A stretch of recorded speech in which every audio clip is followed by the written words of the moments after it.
Ek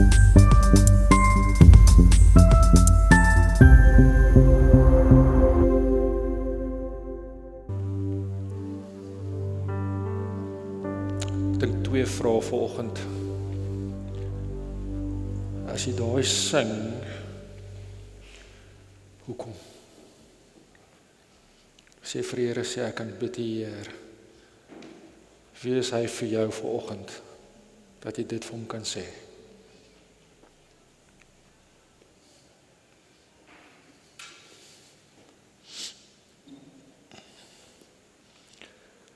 En as jy na hom kyk wat so mooi is, en jy kan dit uit jou hart uit vir hom sê, dan wil ek die tweede vraag vra, en jy kyk na die mense om jou, wie is die bruid van Christus hier vanoggend? Vir jou. Wat beteken hierdie? Nie die worship nie, nie ek wat hier staan nie, hierdie mense om jou. Want daai een waarvoor ons sê, ja Here, hierdie mense om jou, en dit sluit jou in, is sy bruid. Wie is sy bruid vir jou vanoggend? Julle kan sit.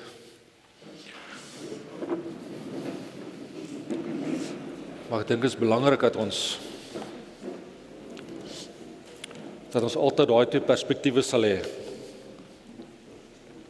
Wie is die een vir wie ons daai sing, vir wie ons sal hande opsit, vir wie ons knie sal buig, maar net so belangrik is, wie is sy bruid? Wie is sy bruid? Waar is die boegners nou wat net aan hierbo gestaan het? Annek, is julle familie van Karel en Charlene Don Patterson?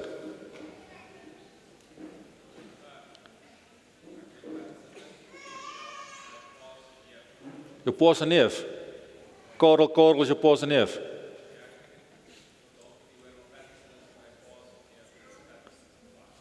Wow. Want amper is ons meer as Christelike familie.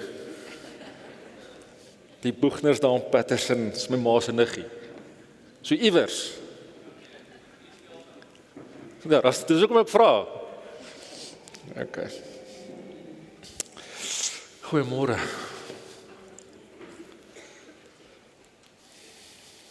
Ek is nou bietjie in die bewe hier, sorry. Ek het lanklaas gehuil in worship. Ja.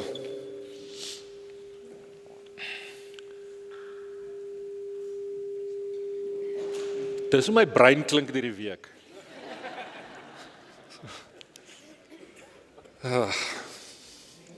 Okay, welkom julle. Vir die wat gaste is vanoggend, julle is baie welkom. Om julle vinnig op te vang, ons is in week 4 van 'n preekreeks oor Romeine, When in Rome. As jy in Rome is, moenie dom dinge doen nie. En ons is in week 4, week 1 het Wesley vir ons gepreek, Retief, Ilan, en week 4, kan na die volgende toe gaan, week 1, het Wesley vir ons aangehaal, so is gemaklik met die gospel of beteken dit actually iets vir ons? We need to be living sacrifices. Of staan ons op van 'n altaar af? Week 2 het Retief vir ons 'n woord verduidelik en gesê dat die skrif daar in vers 2 van hoofstuk 12 sê jy gaan gevorm word. Die vraag is, gaan daai stroom wat jou vorm die Here wees of is dit Rome, is dit die wêreld? Maar jy word gevorm. En toe vele week het Ilan vir ons gewys dat uit genade uit ontvang ons gawes, charisma. En dat daai gawes vir ons gegee is om die kerk te bou en te bou. En so vandag gaan ons verder in Romeine 12. Vers 9 tot 13 as jy aantekeninge maak.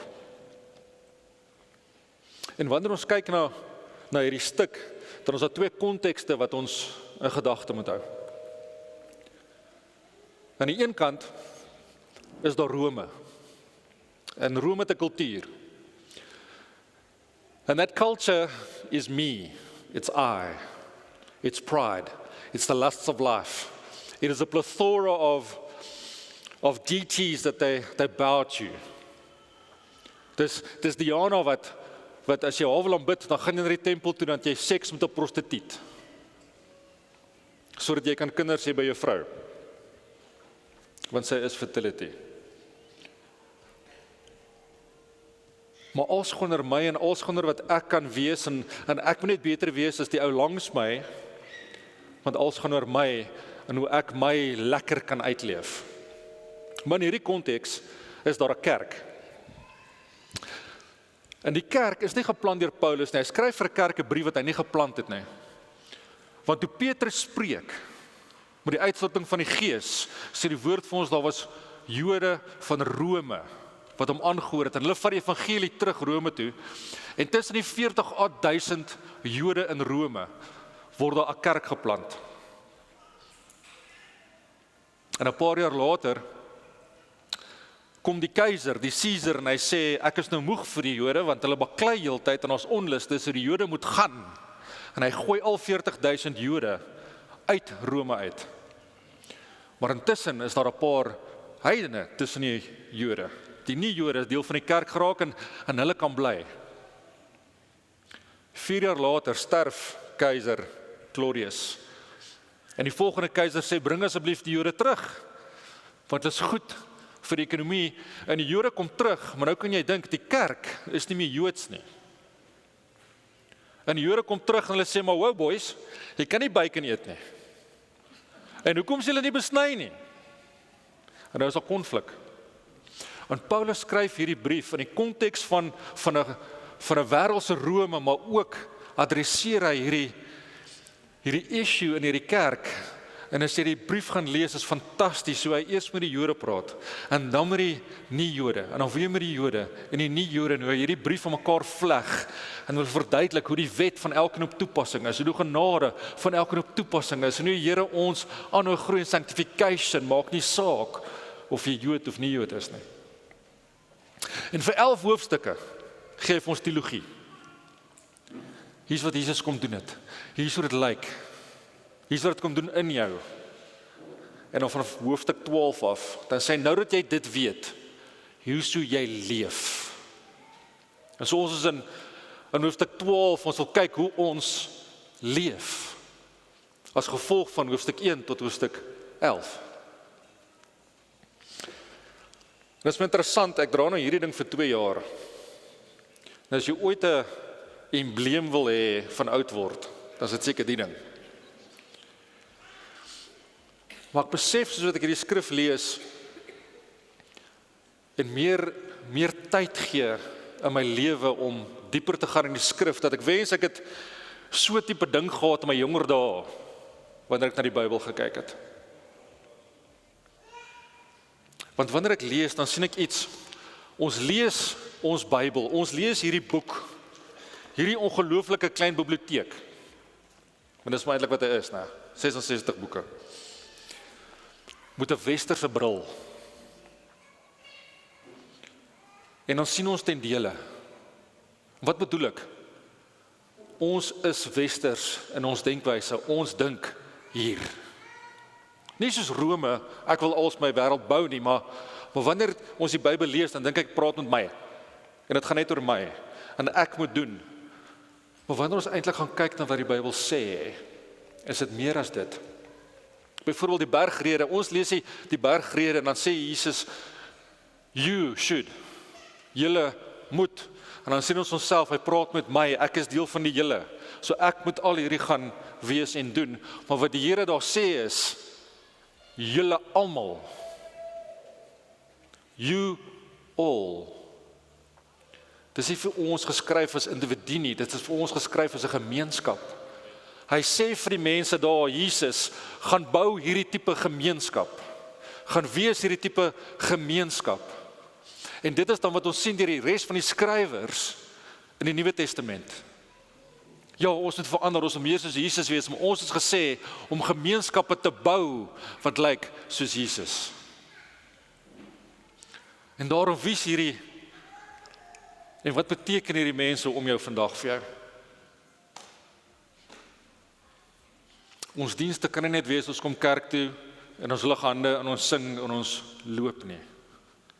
Dis nie wat Jesus die kerk gemaak het nie. Maar kom ons kyk wat sê die skrif.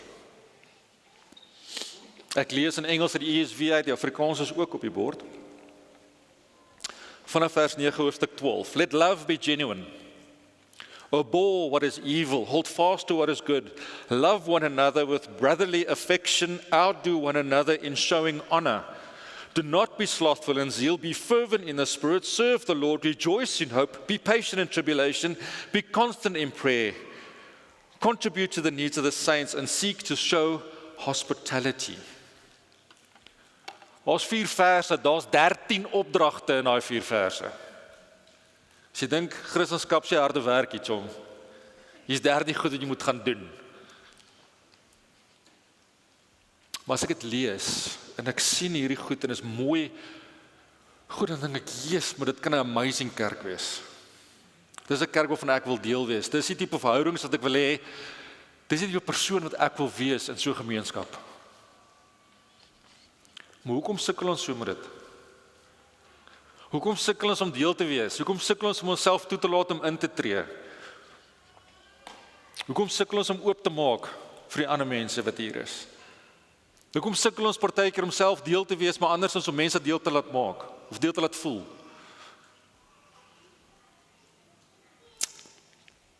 Kom ons kyk wat sê die skrif. Kom ons bid. Here, dankie vir die kerk. Dankie vir 'n gemeenskap wat in die begin 'n gedagte gehad het om vir die wêreld te wys wie U is. Mense wat U saamvoeg, wat miskien nie sou gekies het nie, maar omdat ons U gekies het, sit ons bymekaar om 'n spreekbuis te wees. Om U lief te hê, as 'n gemeenskap en mekaar dan ook lief te hê, sodat die wêreld sal weet. Jy het self gesê, en so sal die wêreld weet dat julle my lief het as julle mekaar lief het. So Vader, Heilige Gees, ek vra praat vandag met elkeen van ons en wys ons wat is dit dan om lief te hê, wys dit wat is familie. Gee ons die idee wat U hartklop is vir ons almal, nie as individue nie, maar saam. Here, dankie vir U woord. Mag U woord vandag praat, mag U woord vandag uitgaan, mag U woord vandag sny en conviction bring, genesing. En wat ek al een gedagte het vir hierdie oggend wat ons net op bruidegom kom celebrate as die bruid. Ons dankie daarvoor in Jesus naam. Amen. So, hier's 'n foto. Sit geraai foto op. Dis nie 'n great foto nie, maar wie weet wat daai is? Ja. Sien, dit hoef nie 'n great foto te wees nie, want almal weet. Nou as jy kyk na die ander kant se paal, net so aan die regterkant, omtrent 2/3 op, kan jy my sien. Dis okay as jy my nie herken nie, ek was aantrekliker daar. Nou, ek het die absolute voorreg gehad om daar te wees in 1995 toe ons die Wêreldbeker wen.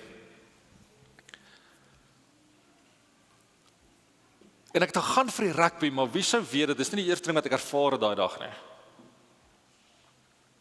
Maar die eerste ding wat ek ervaar het was 60,000 mense wat gelyk hulle stoele wil gaan vind. En saam met dit ervaar jy sekere energie. En dan ervaar jy rye vir dae, as jy dink jy gaan iets eet of drink. Maar dan ervaar jy 'n samekoms en jy ervaar 'n volkslied wat jou hoendervleis gee en van jou die unity. En daar is 95, daar was nog nie rarig, dit eers gekom na ons gewen het. En dan eers ervaar jy die rugby waarvoor jy eintlik gekom het. Maar weet julle, dit is dieselfde by kerk. Die eerste ding wat julle ervaar het vanoggend was nie die teologie nie. Dit was nie ek wat hier staan nie, dit was nie die worship nie. Dit was iemand wat julle groet. Dit was hospitality. Dit was generosity of spirit. Dis vers 13.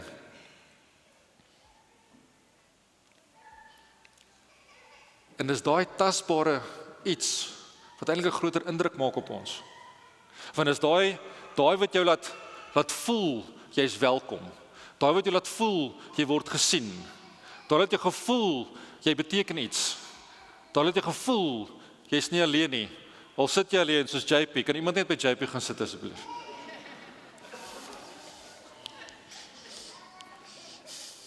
JP weet ek glo nog mag op hom pik. Maar dis wat hospitality doen. Dit spreek tot 'n massive need wat ons almal het om deel te wees. En ek glo wat Paulus hier skryf, hy sê go seek it out. Dit is iets wat per toeval moet gebeur by ons in die kerk, nie? Hy sê seek it out, hy sê pursue it, gaan soek dit. So wat beteken dit vir ons as kerk? Dit beteken, jy kan nie net kom en gaan kuier saam met die 4 pelle nie. It's nie as for and no more nie.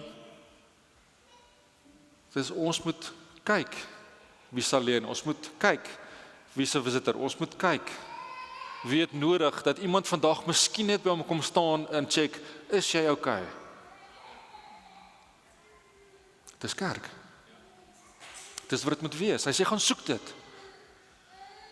Dit is great as jy jou huis opmaak en is groter hospitality, maar as ons saamkom, kan ons eintlik omgee. Dis wat die woord ons vra.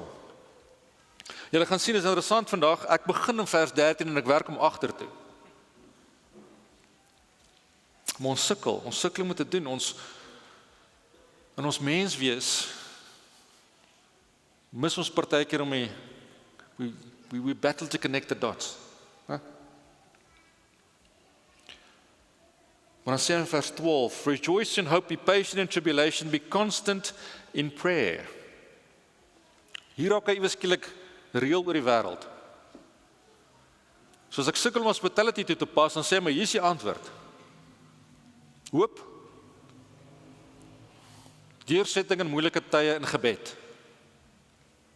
Nou as hy net hierdie 3 skrifte gevat, dan kon ons nou 'n hele preek gedoen het oor wat dit is om 'n Christen te wees. Maar hy anker hom hier in die middel van familie. So Paulus verstaan iets. As dit moeilik raak in Rome, is dit moeilik om lief te hê. Wanneer die petrolprys styg en inflasie gaan op, is dit moeilik om vrygewig te wees. Wanneer ons seer het, is dit moeilik om ander te honor. Hy verstaan dat die wêreld gebeur, en dan sê vir ons, maar hierdie 3 goed. Hierdie 3. En dis nie hoop wat ons het nie. Ons word groot en ons hoop ons punte is goed genoeg om na universiteit toe te gaan. En ons hoop, daai girl gaan ja sê as ons vra vir 'n koffie. En ons hoop, ons gaan 'n goeie huwelik hê. En ons hoop, ons gaan die werk kry en ons, hierdie is nie dit nie. So wanneer die Bybel praat van hoop, is dit altyd, sonder uitstek, die tweede koms van Jesus. Altyd. When the Bible speaks about hope, it's always the second coming of Jesus.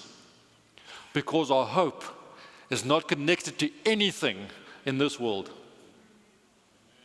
It's connected to He is bigger than us and a future that is to come that is bigger and better than anything we can hope or dream. Dis die ewigheid saam met ons bruidegom. Dis ons hoop. En dit is moeilik, want regte dinge gebeur hier in Rome, en is moeilik, maar hy sê, dit kan nie die fokus wees nie. Hy sê, met daai hoop sal jy deur die moeilike tye vat. En hoe bly jy geanker in die hoop? Jy bid. Jy bid. So as ons sukkel om kerk te wees, en ons sukkel om hospitable te wees, en ons sukkel om generous te wees, van die wêreld gebeur, dan sê jy vas in die hoop en bid. En dan gaan jy deurvat. Maar in vers 11, do not be slothful in zeal, Be fervent in the spirit, serve the Lord. So hoe kan jy vashou aan hoop? Hoe kan jy aanhou bid? Jy serve die Here. Wat beteken? Dit beteken, daar's twee maniere wat ons dink ons dien, maar ons mis hom. Die een is guilt. En ons is jy kry verskillende kulture in die wêreld. You get guilt and you get shame. It's different ones. We are a culture of guilt. Suid-Afrikaners. Guilt. I remember sitting as a young man in church, and the guy in front would put guilt on you. Jy gaan hel toe. To convict people towards Jesus. But guilt doesn't get you to Jesus. See, someone that serves from guilt is armsalige ek. Jy het 'n wurmmentaliteit en die duiwel gaan met jou visvang. Want ek moet net doen. As ek net genoeg doen, dan gaan Jesus lief wees vir my. Nee, die duiwel het jou. So, maar aan die ander kant, het ons nie daai nie. Ons het religion. Ek gaan doen. En omdat ek doen, moet die Here ook doen. Nee, die Here hoef niks te doen nie. Hy het klaar gedoen. Hy hoef nie te gee wat jy vra nie, hy hoef nie. Hy is soewerein, sy besluit. Sien wat dan gebeur is, omdat ons dan 'n kontrak is met hom, want dis 'n kontrak, ek doen, jy doen, covenant, sê dit nie.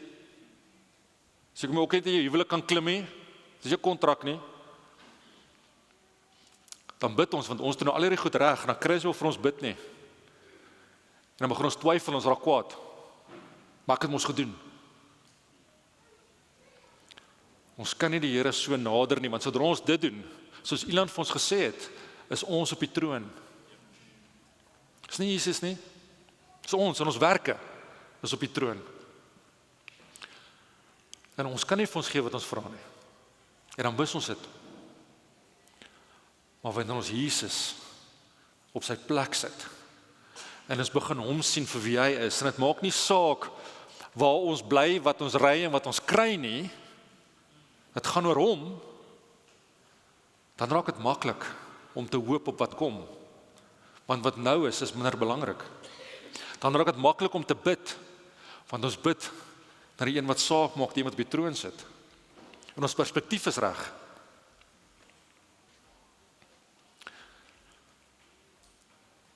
Maar ons almal mis dit. En Paulus sê, ons gaan dit aanhou mis. Hy skryf in Romeine vroeër, hy sê, jy is nie meer 'n sondaar nie. Jy is nou seun van God, jy is 'n dogter van God.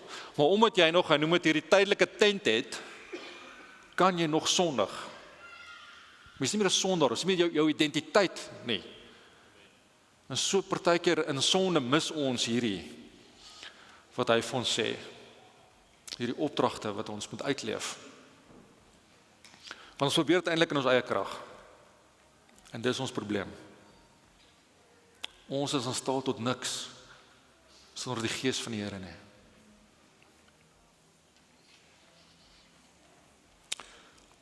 Maar daar is 'n liefde.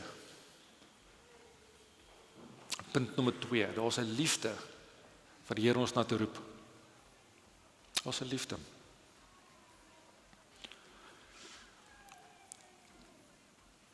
Daar's 4 liefdes waarvan die Bybel praat. En wanneer ons hierdie lees, dan lees ons brotherly affection, en dis die woord Philadelphia, om lief te hê soos broers. Maar dan is ook eros, romantiese liefde, en daar's agape, sacrificial love. Maar wat interessant is wat Paulus hier doen, is hy kombineer 2 woorde hierso. Wanneer hy daar praat van devoted, dan is dit philo storge. Philo storge. Storge is a bondedness of affection. So wat hy hier sê is, you need to experience family bonding. Familie wat saamgevoeg word. En dit is interessant, want ek weet nie van jou nie, maar ek kon nie my familie kies nie. En as ek kon, het my familie anders gelyk. Ek is nie my broer gekies het nie. Ek en hy is dag en nag. Ek sê my sussie gekies het nie. Dag en nag. Want dis wat die Here kom doen, en Jesus was die eerste een. Jesus gaan en hy kies 12 mans. Die een is 'n zealot. Nou as jy nie weet wat dit is nie, hulle is 'n rede hoekom die tempel afgebreek is, want hulle het 'n opstand gereël teen die keiser. Hierdie is die ouens wat bomme plant, wanneer die regering moet luister. Dis hulle, dis zealot. Maar langsom sit hy vir Matteus 'n tollenaar, wat sy eie mense verag. En hierdie twee pelle moet nou saam kerk bou. Hulle is mekaar verseker nie gekies het nie. Inteendeel, daai bom was dalk onder Matteus se kar. Maar die Here doen dit vandag nog. Hy sit mense hier langs mekaar wat mekaar nooit sou gekies het nie. Hy sit mense hier langs ons wat moeilik is om lief te hê. Hy sit mense hier wat al 30 jaar gered is en nog steeds mature is soos 'n 1-jarige. En iemand wat 'n paar weke gered is en meer mature is, en vice versa. En hy verwag van ons om nou maar net saam te bou. Daar gaan julle. Dis malligheid. As jy besigheid begin, wie gaan dit doen? Jy het alle kans dat daardie misluk en jy verloor al jou geld. Maar die Here het 'n ander plan. En hy sê, dit is wat ek wil hê. Dit is wat ek sien as die toekoms vir my kerk. Dit is die bruid wat ek gaan bou. En ek gaan haar was met die woord. En ek gaan haar voorberei. Dis die belofte in Efesiërs. Ons dink Jesus praat daar oor jou vrou wat langs jou sit. Hy praat daar van Jesus en die kerk. Jesus was sy bruid met die woord. Hy berei haar voor. Dit beteken jy word gewas met die woord deur die bruidegom. Ek en jy word gewas deur die woord van die bruidegom as ons net bereid is om te staan en te luister en toe te laat ons gewas word met die woord. Maar wanneer ons in guilt is en wanneer ons werk daarvoor, dan sê ons nee dankie. En ons staan nie daar dat hy doen wat hy moet doen en wat hy wil doen en wat hy gekies het om te doen en wat begin het met die kruis nie. En ons mis die hele punt. En een van die maniere wat ons dit mis, is ons hanteer hierdie soos 'n klub. And this isn't a club. So let me give you examples. One, you don't join a church. And if you've joined, great having you. Go back to Jesus and ask him if he's added you. Because Jesus adds. What does it mean? It means you can't unjoin. Want die ou langs jou het te veel knoffel geëet gisterand met sy braai nie. Of het iets gesê, of het geskinder, of het iets gedoen, of hy ken iemand wat jou ingedoen het met 'n besigheid, of enigiets. Hy sê, jy sit. He's added you. Peter preaches and 3,000 were added. You read Psalms, God adds the solitary to family. God adds. And when God adds, it's bonded. Jy kan hom nie breek nie. Jy kan met mekaar dit kry sonder dat hy breek nie. You're added. En nou maak dit moeilik. Because if I join the club, kom ons is 'n jagklub, ons gaan 'n bietjie. And I've been there for a couple of days en ek en 'n ou is besig om te skiet. En terwyl hy so aan lê, sê ek vir Richom, dink jy daai goals reg vir jou nie? Hy gaan my weird aankyk en sê, hoorie, wat het dit met jou te doen? Of as ek vir hom sê, hoorie, ek dink jy hanteer jou geld verkeerd. Of een van 10 voorbeelde gaan hy vir my sê, wat het dit met jou te doen? Want hoekom? Want ons is daar om te skiet. Niks anders nie. Maar die kerk is ons hele lewe oop. Beteken ek kan met Evan chat oor hy sy geld spandeer. As 'n man gaan vry in Lepelale, dan kan ek vir hom sê, hoor iets om, wat gaan aan om Rygel? Ons lewens is oop. Dis nie 'n klub nie. And when we handle it like a club, we miss God's heart for the church. And when we miss God's heart for the church, we miss God's heart for the people that make up the church. And when we miss God's heart for the people, our own hearts are limited. En ons mis wat God het vir ons. En ons mis uit op die volheid van Jesus vir ons.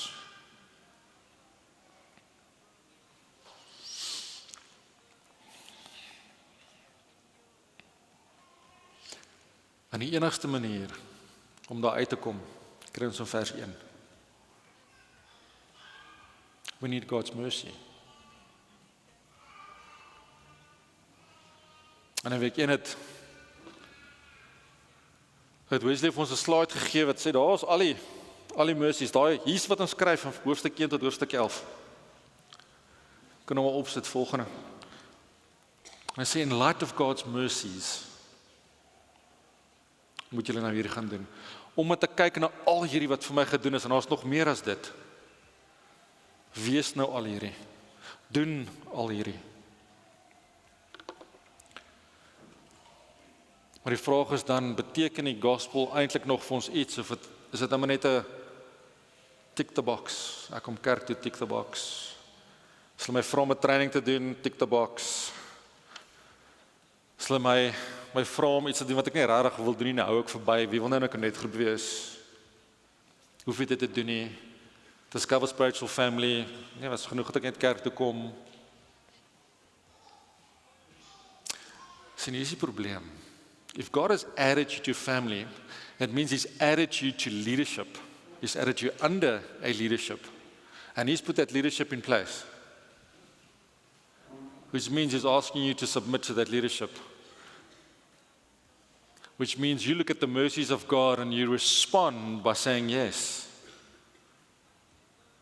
You respond by saying, maybe, Jesus, there's more to learn. Maybe there's more of me to lay down. Maybe there's more of you that needs to be formed in my life. Yes, Lord.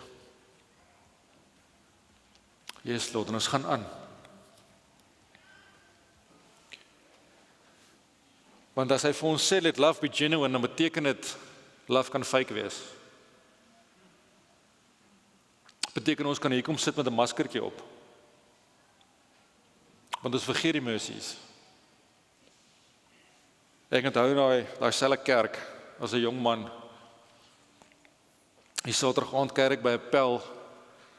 En ons was met 'n rugby gewees en dan kuier ons nou lekker. Gaan ek huis toe, maar dan het hulle 'n paar volwasse mense ook nou oor. Nie my ouers nie.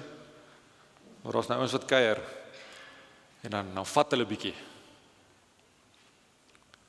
Vat hulle bietjie dan hier teen 8:00 eet hulle, maar hulle eet sommer so met 'n stuk wors in die hand en 'n dop in die hand. Jy is nie regtig 'n bord betrokke nie. En teen 11:00 dan sit hy maar. En 12:00 hy mamma die kar huis toe. Maar Sondagoggend sit ek in die kerk. En as ons almal stil raak, is nou ernstig, is nou kerk. Dan gaan net deur daar aan die kant oop. En dan kom daai oom uitgestap en hy gesit in die ouderlingbank. Dis 'n masker. Daai tweede by die kerk is 'n masker. Daar wat hy omkom Woensdae-aande vir koffie en te sê, hoorie, waar is jou 10de, is 'n masker. Die res van die week is hy homself. Daai Saterdag aand was hy homself. Ons dra maskers by die kerk. En daai masker maak dit moeilik om ander lief te hê, want beteken hulle moet naby kom. As hy naby kom, drop hy masker.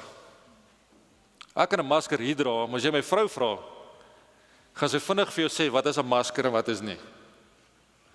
Want dit is moeilik om 24/7 op te hou by die huis. Let love be genuine. Because of the mercies of God, let love be genuine. Love mense. Love mense. Okay, maar so, ons weet dit is moeilik. Daar's 'n filosoof, Lucian of Samosata. Hy het hierdie kerkding so gekyk, en hy het nie daarvan gehou nie. Hy het die volgende gesê, julle moet 'n bietjie teruggaan op die slides, en slim kry. Hy sê, their founder, nou praat hy van Jesus, persuades them that they should be like brothers to one another, and therefore they despise their own privacy and view all their possessions as common property.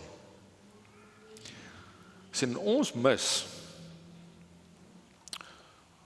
hoe groot daai stelling is. Ons mis dit. Maar vir hierdie eerste eeuse Griek was hierdie massive.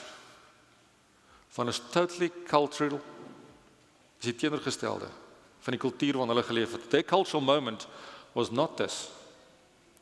En hy sê, hoe is dit moontlik dat hulle mekaar se lief is soos broers en mekaar sien as gelyk is en met mekaar deel en hulle lewens oopmaak? Sien, ons het so gemaklik geraak met die evangelie wat van ons is, dat ons lees daar en ons gaan verby, want ons drink mos koffie na die tyd. Nou noem ons dit fellowship. Maar as jy die Bybel gaan bestudeer oor fellowship, dan is dit om family bondedness te ervaar en in mekaar se lewens te wees en te weet wat aangaan en om te gee en in te tree en te bid en te ondersteun en saam te stap en saam lief te hê en saam joy te hê, maar ook saam te suffer. Dis om 'n totale lewe gebind te hê aan die om ons.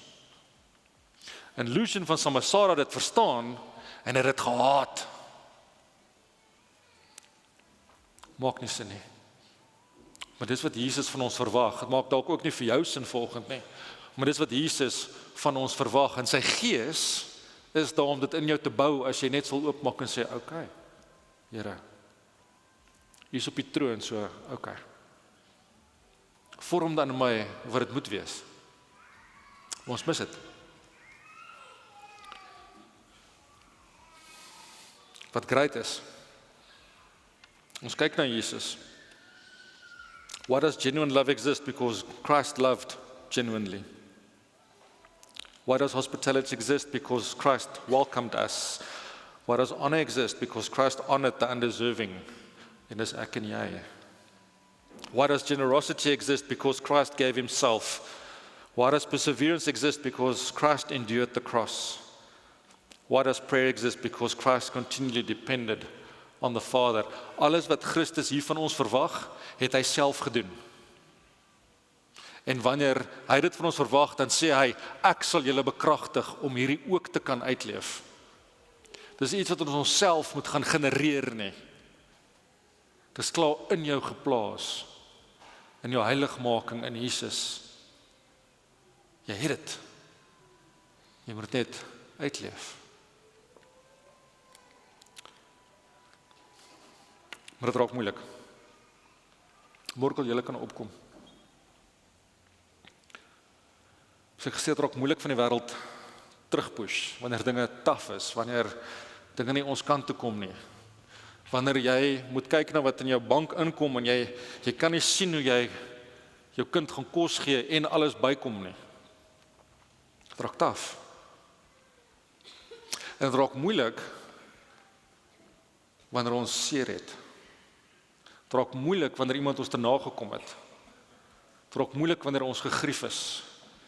Het raak moeilik wanneer ons goed dra wat swaar is, want aan die binnekant is ons gewond. Het is baie moeilik iemand te ander in liefde hê wanneer ons self nie heel is nie.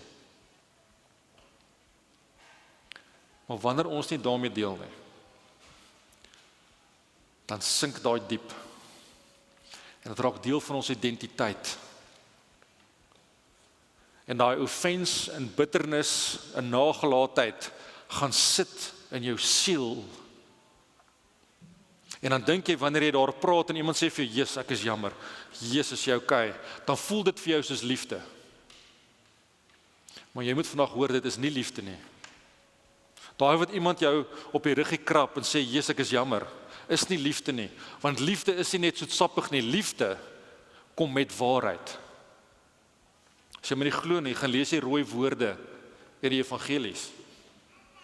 Jesus sê so.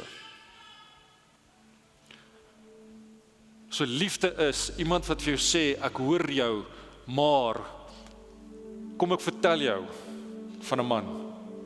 Let me tell you about a man.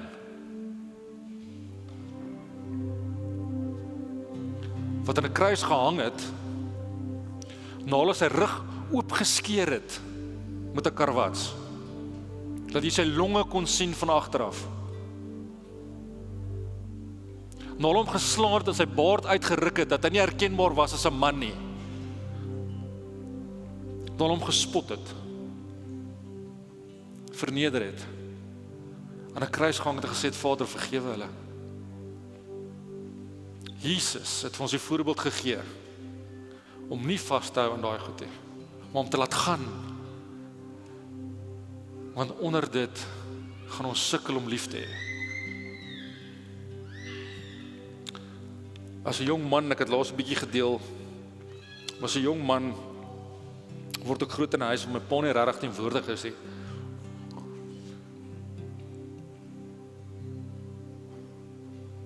En baie dinge gebeur. Op 'n stadium vind my ma uit dat hy rol met 'n ander vrou en sy kry 'n nommer in sy sak. En hoe vind ons uit? Ek en my broer hoor my ma skree. En ons skop letterlik hulle kamerdeur af. My pa is besig my ma te wurg. Maar sy het hom gevang. En ek word groot met twee goed, 'n haat vir my pa en 'n leegtyd in myself. Soveel sodat ek op hoërskool my eie lewe wil neem. So ek weet hoe dit voel. Ek weet. Ek kan nie simpatie nie, ek kan empatie hê. So want jou boompie lyk miskien anders, maar die vrug is dieselfde. En die Here is soewerein. En wat doen hy? Hy laat my en my pa saam werk, waar ek geswat het. Maar hierdie lont brand. Dan nie op Vrydag gryp ek en my pa om mekaar fisies by die werk. En ek gaan huis toe en ek gaan nie die maandag werk toe nie. Ek stoei met hierdie seer in my. En ek dank die Here vir sy genade en sy gees wat aanhou werk. En daai maandag aand staan ons by die 20s kampterrein by die dam en ons gaan 'n 20s kamp aanbied daai naweek. En ons bid vir die kamp. En ons maak klaar en ons stap uit. En almal stap daar voor. By my stap nog 2 manne en hulle is 2 van die 4 waarmee ek my lewe vertrou. En ek voel die Here praat met my. En ek stop en ek vertel hulle wat aangaan en hulle bid saam met my. En die volgende dag gaan ek terug na my pa en ek gaan sit voor hom en ek sê vir hom, hier's hoe ek voel. Hier's hoe ek gevoel het as 'n jong man in die huis, hier's hoe ek gevoel het oor die egskeiding, hier's hoe ek nou voel. En die Here bring woorde oor my lippe waar ek my pa om vergifnis vra vir die seun wat ek was. En my pa sê, okay. En ek ry weer, ek sê, ek sal môre kom werk. En ek ry en ek soos, my pa het niks gesê nie. Waar was hy jammer van sy kant af? Maar ek besef dit nie gegaan oor hom nie. Gegaan oor my. Gegaan oor my. Daar's iets wat van my afgeval het. Daar's 'n holte wat volgemaak is. Daar's 'n seer wat ontneem is. En ek sê dankie Here. Wat ek ook nie besef nie is nie, daar's 'n saad geplant aan my pa. En jare later bekeer hy. En hy was miskien nie 'n goeie pa vir my en my broer en sussie nie, maar hy's 'n great oupa vir sy kleinkinders. En ek het die voorreg gehad om te doop. En hierdie jaar stuur hy vir my boodskap. Hy kan dit nie om my gesig vir my sê nie, maar stuur vir my boodskap. Jammer as ek ooit jou vlerke geknip het. Dit is 20 jaar later. Maar hoe amazing is ons Here.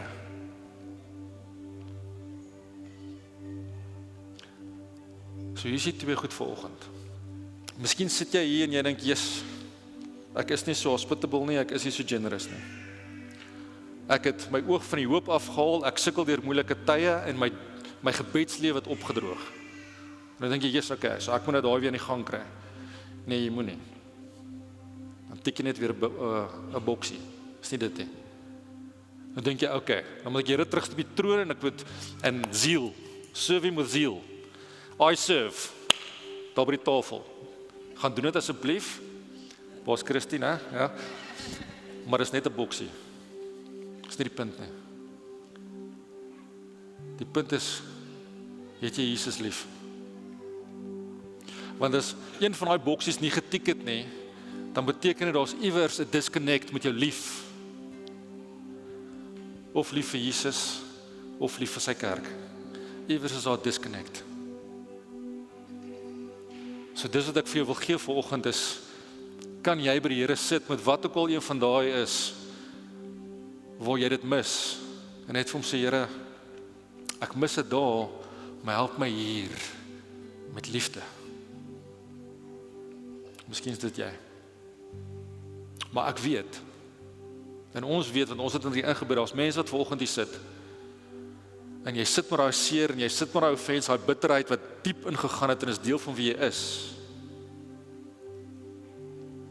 En net soos die Here vir my by 'n plek gebring het, waar ek 'n keuse gehad het, ek kon nou met daai twee manne praat, en daar's 'n vertakking, ek kan kies, om oop te wees en dit neer te lê, en in vryheid in te stap, of kan kies, dat hierdie my identiteit bly.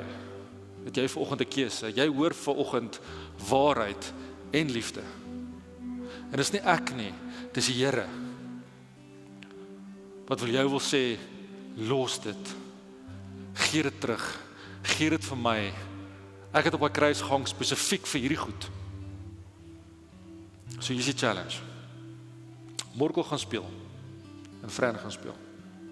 En ons gaan weer sing, Speak the name of Jesus.